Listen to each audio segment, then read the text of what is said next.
aqui no Iluminuras, assim que uma obra chega às prateleiras das livrarias, nós damos a dica para você. Confira os lançamentos da semana.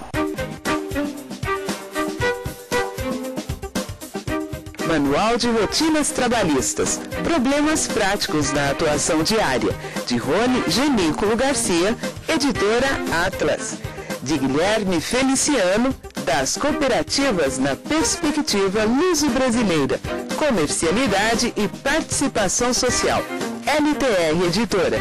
Recursos, habeas corpus e mandado de segurança no processo penal, de Douglas Fischer, série Concursos, editora Verbo Jurídico. Tipos societários, direito societário. Coordenadores Maria Eugênia Reis Finkstein e José Marcelo Martins Proença, editora Saraiva e Fundação Getúlio Vargas.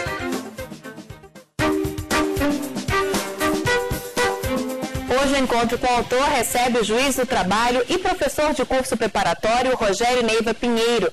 Ele acaba de escrever o livro Concursos Públicos e Exames Oficiais, Preparação Estratégica, Eficiente e Racional. Olá, Rogério, obrigada pela sua presença. Olá, Carol, eu que agradeço a oportunidade de poder expor aqui parte das ideias que são trabalhadas no livro. Rogério, você me disse que já passou em 5 concursos públicos, então a tua experiência pessoal está aqui no livro.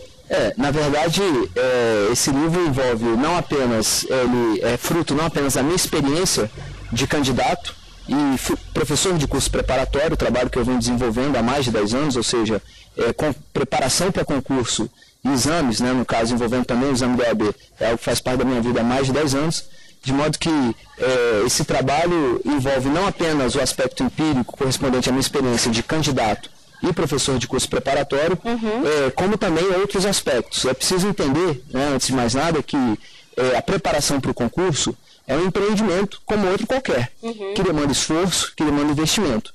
Então, a minha intenção com esse trabalho, eu não estou apresentando nenhum tipo de fórmula mágica ou segredo do sucesso que permita a aprovação sem a implementação do esforço necessário.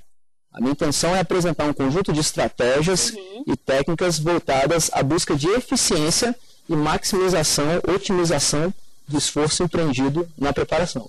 O que seria essa estratégia? Por exemplo, definir quantas horas por dia eu vou estudar, onde eu vou estudar, por onde eu vou começar. Como seria essa estratégia em termos práticos? Muito bem, o primeiro passo fundamental dentro dessa proposta é que o candidato define um objetivo. E eu, inclusive, é preciso compreender que o concurso é um objetivo de médio e longo prazo.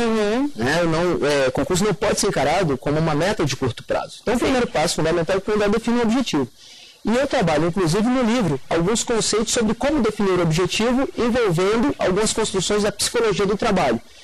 Porque é importante que o candidato não apenas defina um objetivo, mas que compreenda o sentido desse objetivo. Por exemplo, no planejamento estratégico, 3 pilares são fundamentais: definição de missão, valores e visão. Então, eu procuro estimular o candidato a compreender o que está por trás desse objetivo, tendo claro qual é o papel que ele procura desempenhar, que ele pretende desempenhar ao passar no concurso, qual a missão que ele pretende desenvolver, por que isso para ele é importante, quais são os valores e como ele quer ser visto pelas pessoas, com qual visão ele pretende trabalhar. Isso é fundamental para que o candidato compreenda o sentido do objetivo e é isso que vai gerar o compromisso necessário à implementação do esforço ao longo dessa árdua, sacrificante e desgastante trajetória de estudo. Agora, Rogério, essa estratégia também envolve, por exemplo, local de estudo, né?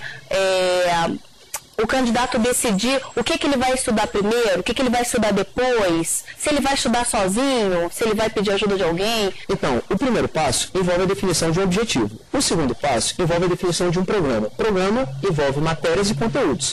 A partir do objetivo, eu defino um programa. O terceiro passo corresponde à definição da bibliografia.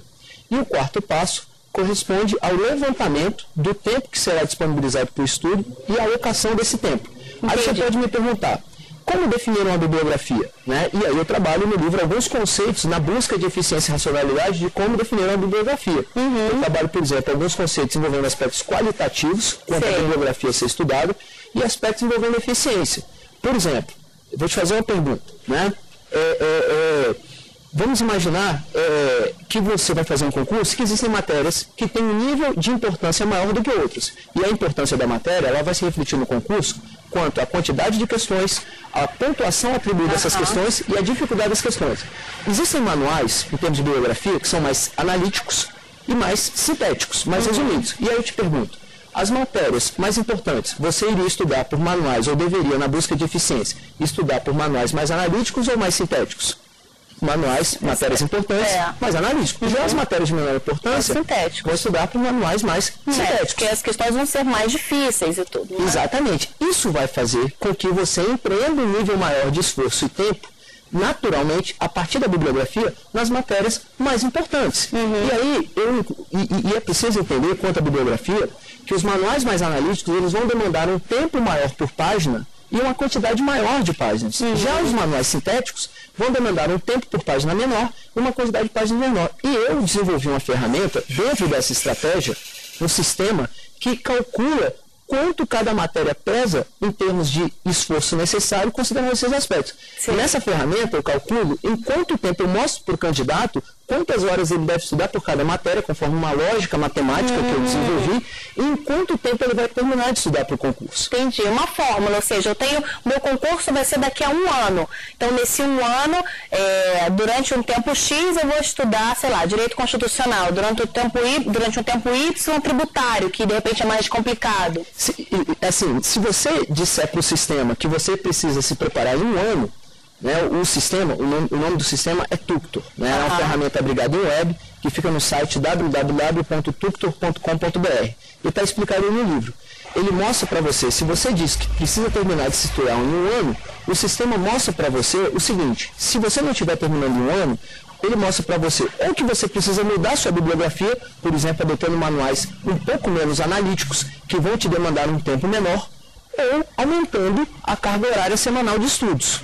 Além de você definir o tempo que você vai investir na busca desse objetivo, né, e aí o sistema Tuctor vai te mostrar, considerando essa definição, quantas horas você deve dispor para cada matéria. Uma segunda preocupação que é necessária é você alocar as matérias que você precisa estudar nas janelas da sua grade horária de estudos que você disponibilizou. E aí, por exemplo, eu te faria a seguinte pergunta: uma matéria que seja considerada mais importante, você acha que é mais eficiente estudar essa matéria no momento de maior disposição intelectual e física ou de menor disposição intelectual e física? É importante o candidato compreender que existirão momentos na sua grade semanal de estudos em que o nível de disposição intelectual e física será maior e momentos em que será menor. Se ele vai estudar, por exemplo, na sexta-feira à noite, que está com todo o desgaste da semana toda acumulado, naturalmente a minha pergunta é: nesse momento, ele vai alocar uma matéria de maior ou de menor importância? De menor, claro. De menor importância. Isso tem a ver, então, com o quê? Eficiência na implementação do esforço, na preparação para o concurso. E aí o sistema também ele conta com uma funcionalidade que permite o candidato alocar as matérias de modo a montar a sua grade semanal de estudos. Então, com isso, ele monta o planejamento de estudos. O candidato monta o seu planejamento de estudos. Agora, eu gostaria de conversar mais sobre essas técnicas de estudo, porque realmente é o que todo mundo quer saber, mas a gente pode continuar no próximo bloco? Sem dúvida. O Illuminuras vai para um pequeno intervalo e volta daqui a pouco. Até já.